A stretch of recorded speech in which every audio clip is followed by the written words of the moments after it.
How much diversification is too much? Or to put it another way, how many stocks do you need in your portfolio to be diversified without killing your returns?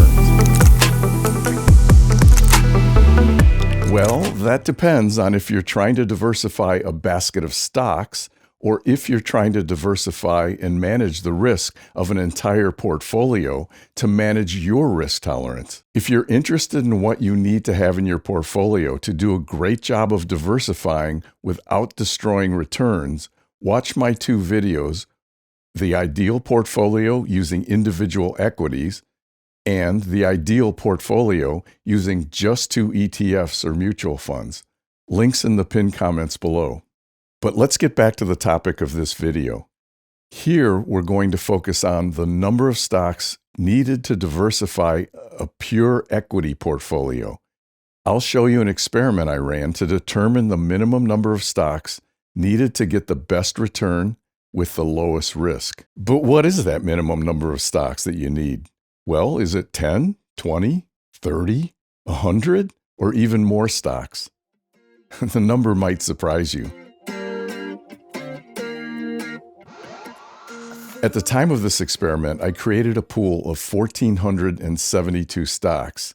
Now, how did I come up with 1,472? Well, I selected a minimum market cap of $5 billion, and the number came out to 1,472. I'll do another video soon where I limit the market cap to greater than 15 billion to mimic the S&P 500 large cap status. Be sure to subscribe so you won't miss it. In that case, by the way, the number of stocks falls from well over 1,400 to just 823. Before I get into the specifics of how I went about selecting the large pool of stocks and the smaller 50 stocks for the portfolios, let's take a look at one of the 50 stock portfolios being created. Notice how there were some real stinkers in here, including one that had a negative return over this 5-year period, as all of these below zero had, but one in particular lost over 18% per year, and another one ended up with a 95.65% maximum loss. That's almost losing 100% of its value. And for all of you data and scientific nerds, here's a brief description of my methodology and why I looked at the results this way. If you want to skip this explanation, just go on to the next chapter in this video. Here's the experiment I performed. But to keep it simple, I selected all the available U.S. traded stocks with a market cap of greater than $5 billion. And you can see the list is pretty long. There's 1,472 if I remember the number correctly, but it's a very long list of stocks. And you can see the distribution here. So between $5 and $10 billion in market cap, about 28% of those stocks fell into that bucket. After I created this list, then I created 10 random lists of 50 stocks. And then I created portfolios consisting of 1 to 50 stocks from each of those 10 lists. Then I plotted various characteristics like compound annual rates of return, maximum losses, standard deviations, as you can see here, and other metrics to see if we could easily tell when adding more stocks didn't make the portfolios perform any better. And we'll get into the details of these graphs in just a minute. Now, I know what you're thinking. There's future knowledge in this experiment because some of those 5 billion market cap companies weren't that big 5 years ago. There are also companies that have either gone out of business or were acquired, so they won't be in the pool. So I get it. It's not perfect as a methodology, but as close as I could get with the data at hand. While you're correct, as I mentioned earlier, companies with $5 to $10 billion of market cap only make up about 28% of the investment pool, so they should have a minor impact on performance. And the number of companies with less than $5 billion in market cap that, let's say, went bankrupt, they're minimal. Over the years, through our research, we found more of the smaller companies were purchased by larger companies than those that went out of business. And if you think about it, that would actually tend to improve performance if we could include those deadwood files here. You can see the data for the graphs here, and you can see that I've created 10 random portfolios and then incremented the stocks from 1 to 10, and then I skipped to 20, 25, 30, 35, and so on, so I wouldn't take the rest of my life filling in all the data. But let's take a look at some of the data and how it played out. So if you look at that data that I just showed you, here on the vertical axis, we have return going above 0%, so compound annual rate of return up here, and then maximum loss here.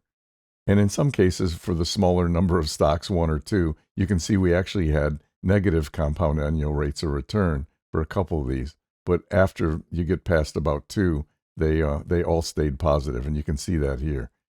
So you can see with 1 or 2 or 3 stocks, you can see that the returns were very wild, and you can see that the maximum losses were very wild until you get out here to about, call it 10 stocks to 15 stocks. You can see that really narrows in. And then by 20, your returns are very narrow here, and your maximum losses are about as good as they were back here. So this gives you some indication of how many stocks you need to have in your portfolio to get the best performance. But this doesn't tell the whole story. And by the way, how does this all compare with the S&P 500? Well, remember, we're looking at companies with a market cap smaller than the minimum market cap required to be in the S&P 500. So this is going to be a little different than that. But what I've done here is I've plotted the S&P 500 out here. You can see the compound annual rate of return and the maximum loss over this previous 5-year period, which includes the pandemic. And you can see that data from all of those portfolios that I created. So you can see that they kind of asymptotically are approaching something close to this. Actually, if I look at it, it looks like they would end up a little bit higher, but who knows? And the maximum losses also seem to be somewhat asymptotically approaching some value around this. So this kind of makes sense to me. So now let's take a look at the compound annual rate of return standard deviation. So those would be these blue triangles here. And the standard deviation of the maximum loss, which are these kind of yellowish triangles here. And then the median standard deviation across the portfolios. So what you want is, as you add more and more stocks, you want the standard deviation to be minimal. And you can see that happens really out here about 25 to 30 stocks. But if you look at the standard deviation across the portfolios, you can see it actually hits a minimum here at 10 stocks, bounces up, and then comes back. And it really doesn't get much better as you add more stocks. So this gives us some information, but it's not the information we need to decide what's the minimum number of stocks you need in the portfolio to determine if you're adequately diversified. Well, if we look at this a little bit differently, let's now look at the median compound annual rates of return, these blue dots here. You want this to be as high as possible. And we'll look at the median maximum loss. You want these to be as high as possible, right? Obviously, 0 loss would be the best, but you're not going to get that. So you can see as we start out with a small number of stocks, 1. Now this is across 10 portfolios. But you can see as we start out with a small number of stocks, the returns drop and then they start heading up. And they pretty much level out by the time you get up here to 8, 9, 10, 11, 12, 15 stocks. And this is a pretty good return. You can see that these returns in general are either on par or higher than the ones out here with as many as 50 stocks. So are you really gaining anything by adding more than 15 stocks in here? I say not. And then what about the maximum losses, the median maximum losses?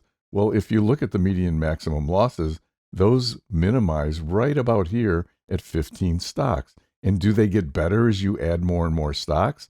No, they don't. So you really get no benefit by adding more than 15 stocks into your portfolio. Now, another way to look at this is what's the time to recover based on this return and this maximum loss? Well, this is a calculated time to recover here, and you want this to be as low as possible. And you can see where it hits a minimum is right here from 9 to 15 stocks. And in fact, as you go out and keep adding more and more stocks, your time to recover actually gets worse here.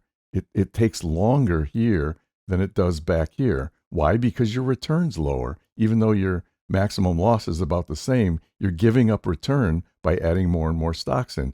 So from this chart alone, this tells me that the optimum number of stocks is somewhere in the range of 9 to 15 stocks to get the best performance out of your portfolio. Let's look at this another way.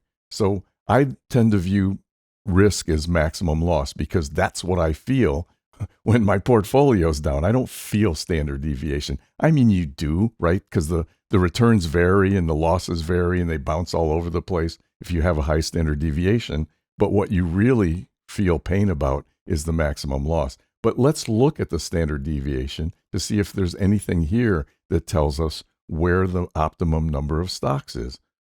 So what are we looking at here? Well, we're looking at, again, at the median compound annual rate of return. Here, these darker blue dots. And you can see that they jostle around here until you get up to about, 7, 8, 9, 10 stocks. And they're pretty level here out to 15. And then the orange triangles are the average standard deviations across the portfolios. So you want the standard deviation to be as low as possible. And then what's this light blue line? Well, it's kind of a funny way of maybe calculating risk-adjusted return. So you want this to be as high as possible. And you can see what happens here. You can see that the risk-adjusted return goes up. It peaks out here at about 11 stocks and then falls back. And you really don't get any benefit. In fact, you get less benefit by adding more and more stocks into your portfolio. So this again is telling me that somewhere in the 9 to 15 stock range is where you're going to get optimum performance out of a portfolio. And adding more stocks in that buys you absolutely nothing. In fact, you lose a little bit. As you can see from the data we just reviewed together, it only takes somewhere in the range of 9 to 15 stocks to have a sufficiently diversified equity portfolio when the stocks are chosen randomly, basically by throwing a dart at the stock pages of the Wall Street Journal. But I think you can do better than that.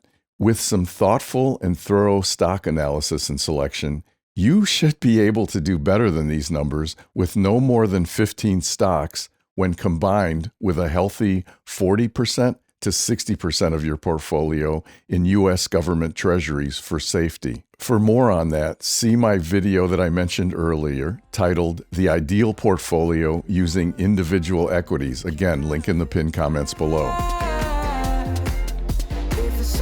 I'm really curious to get your thoughts on these results in the comments, and I'm happy to share my stock data and more information on the methodology if you're interested. Until next time, I'm Calvin Rose, and thank you for watching Invest Smarter. That's all for now.